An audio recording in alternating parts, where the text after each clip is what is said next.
Astezkenan txaldion mutiko teleska baten gara auzotara puska biltzera. Hortzegun goizean gaten gara txistularekin herriko gauza biltzera.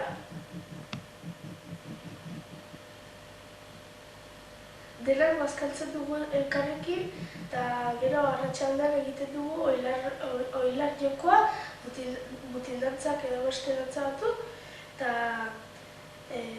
jokoak. Egunak itzeko mutil eta neska handiak egiten dugu besta bat.